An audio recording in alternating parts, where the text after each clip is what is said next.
Anime, Dead Mount Death Play. Now moving on to episode 12, the final episode. Polka is still on the phone with fire-breathing Bug. Polka asks what he means by the Cyberman product. Is Mr. Cyberman from Polka's original world also here? Polka inquires whether he comes from the kingdom of Byandi or from the kingdom of Nyanald. However, fire-breathing Bug is unaware of what Polka is talking about. Polka feels that she needs to communicate with him directly. The fire marks on the wall still feel fresh, indicating that the perpetrator must still be nearby. Polka uses her Duryana eye to scan the souls around her. On the lower floor, there is only Sayo. There are several people around the building, and then there are 2 people on the rooftop of this building. Those 2 individuals are Xiaoyu and Phantom Solitaire. They are still attacking each other, but there is no significant progress. Deep down, Phantom Solitaire is actually in a panic about the situation. He hopes to communicate smoothly with Xiaoyu. Meanwhile, Xiaoyu is annoyed with him. Phantom Solitaire's movements are slower than those of the Hylay clan members, but Xiaoyu cannot read his moves. In addition, Xiaoyu is curious why he wants to meet Polka. For now, Xiaoyu plans to make him talk. Xiaoyu initiates another conversation and asks if Phantom Solitaire is looking for Hozorogi. Phantom Solitaire doesn't know who Hozorogi really is, but he sees this conversation as an opportunity. Phantom Solitaire pretends to be familiar with Hozorogi. Since he has been found out, he will use that excuse to leave and settle his debt with Hozorogi another time. However, this only makes Xiaoyu more suspicious. Why would an inspector help a fugitive like him? Xiaoyu concludes that the shooting incident on the airship was staged. Phantom Solitaire didn't expect his decision to backfire and lead to Xiaoyu attacking him. Xiaoyu senses that Phantom Solitaire's heartbeat has quickened. Reluctantly, Phantom Solitaire has to come up with another excuse. He says that the shooting was carried out by someone else. However, since he was the target of the shooting, it means something happened to Hozorogi. Phantom Solitaire came here because he was concerned. Xiaoyu pretends to understand Phantom Solitaire's words. In reality, she is even more confused about his connection to Hozorogi, let alone Polka. Setting that aside, Xiaoyu still intends to capture and interrogate him. Phantom Solitaire advises her to surrender, or else she will be surprised this time. Just as he says that, Lemming suddenly appears between the 2 of them. Both Xiaoyu and Phantom Solitaire are equally surprised by this. Within the Hylay clan, they have been instructed not to mess with lemmings. And now, Xiaoyu considers lemmings to be Phantom Solitaire's comrade. She pretends to have succeeded in startling her. Phantom Solitaire advises Xiaoyu to be cautious because he himself doesn't know what Lemmings is planning. In reality, that is indeed the case. He suggests that Xiaoyu should escape because Phantom Solitaire wants to escape as well. Lemmings turns to face Phantom Solitaire, and Xiaoyu seizes the opportunity to throw her knife. Meanwhile, Takeru, who commands Lemmings, is observing the situation. From the beginning, Takeru instructed Lemmings not to attack her grandfather's guardian, Xiaoyu. Because of that, Lemmings barely flinches when Xiaoyu attacks. The knife that hits her back doesn't pierce through and can be easily removed. Xiaoyu feels frustrated because Lemmings ignores her.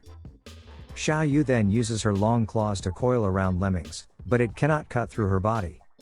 Even when Xiaoyu directs electricity towards her, Lemmings manages to endure.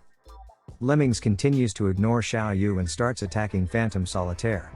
Xiaoyu finally realizes that Lemmings is not Phantom Solitaire's comrade. And once again, Phantom Solitaire was just bluffing to buy time. Fire-breathing Bug, who is on the phone with Polka, is outside the building. Just like before, he is wearing a raincoat that says "Beware of fire." However, he is not alone around the building. Yatsu and Tozawa intercept fire-breathing Bug in disguise. They ask why a girl is wearing a raincoat at night when it's not raining. Moreover, it's still 3 in the morning, which is dangerous for a child. They claim to be carrying out their duties as police officers. As a result, fire-breathing Bug's call with Polka is disconnected. Polka is still wondering about the current situation. What is clear is that she now knows that information about her original world has spread to this world. Her original world holds precious memories for her. She cannot accept anyone tarnishing the emblem of the kingdom where she used to live. Polka finally prepares herself to deal with this situation. She already knows that one of the people on the rooftop is Lemmings. Meanwhile, the souls of the people around the building are becoming restless. It happens immediately after her phone call ends. It's likely that the person who called her is somewhere nearby. Meanwhile, we are shown the situation in another world. Polka's teacher, Easley's, is currently with Romelka. Both of them were once renowned wizards in the kingdom of Byandi. Easley's ponders the disappearance of the kingdom of Byandi hundreds of years ago. During her time in the kingdom, she trained a disciple who is now known as the Corpse God. Romelka is highly impressed by the Corpse God, especially since he is a student of Easley's. Romelka keeps babbling about the greatness of the relationship between Easley's and the Corpse God as teacher and student. Even after hundreds of years, Romelka still enjoys babbling. Easley's is also convinced that the Corpse God will still act like a child after all these centuries. However, the Corpse God surpasses Easley's in one aspect, which is empathy. The Corpse God places complete trust in someone he considers his comrade. Perhaps that's why the Corpse God can surpass her in the synchronization of living corpses. The Corpse God doesn't care even if he is treated unfairly. However, when his place of residence is insulted, he will be out of control. Currently, Polka is using her magic to envelop the building with a strange aura. This makes the people there feel uncomfortable. Yatsu and Tozawa were ordered by Iwa to observe the situation in the building. They don't actually know that the girl in front of them is the fire-breathing bug. However, it feels strange to see a girl wearing a raincoat even when it's not raining. Despite her being a girl, they cannot underestimate her, as they have previously dealt with a female crocodile sibling case. When the fire-breathing bug senses the unsettling atmosphere, she quickly makes an excuse to leave with the two police officers. She claims that her dog ran away from home, so she and her father are searching for it. Shortly after, a man arrives, claiming to be the girl's father. Yatsu asks why his daughter is wearing a raincoat. He says it's to keep her clothes clean while searching in cramped spaces. However, Polka, who has enveloped the building with her magic, can hear their conversation. She knows the girl is lying because there are no dogs around. Polka recognizes the girl's soul and the man on the rooftop. They are the same people who asked her about a symbol.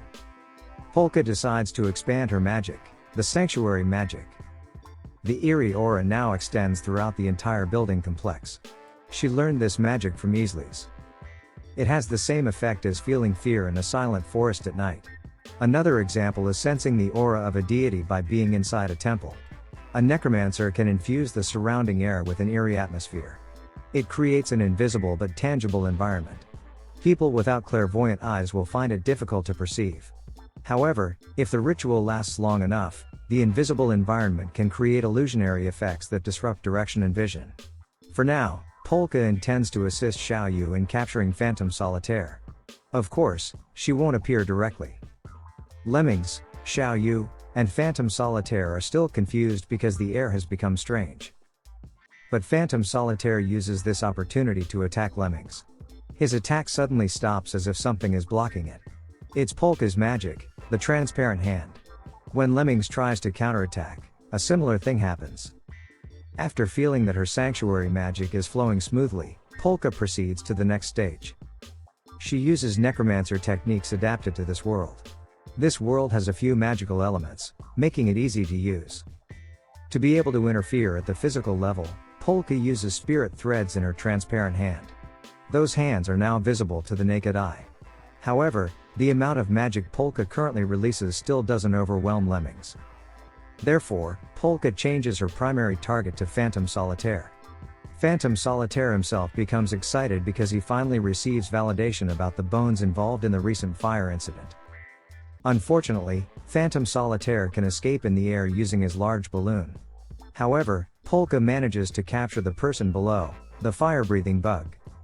A video showing a group of hands controlled by Polka quickly spreads widely, especially among the organization suspected of using the symbol of the Kingdom of Byandi. The people in that organization recognize it as magic, a mysterious power from ancient times. Forbidden magic, or necromancer magic. From one of the visible chats, they consider necromancer magic as an ancestral secret art that they have not yet mastered. They all agree to find out who the perpetrator using that magic is. The organization also seems to realize that the video is located in the building where Hozorogi was killed. This clearly indicates their connection to Hozorogi. Meanwhile, Iwa also receives all the reports from Yatsu and Tozawa about the events of the previous night. And of course, Clarissa also becomes cautious because of this. You might wonder where Misaki went. She was still asleep when the incident happened last night.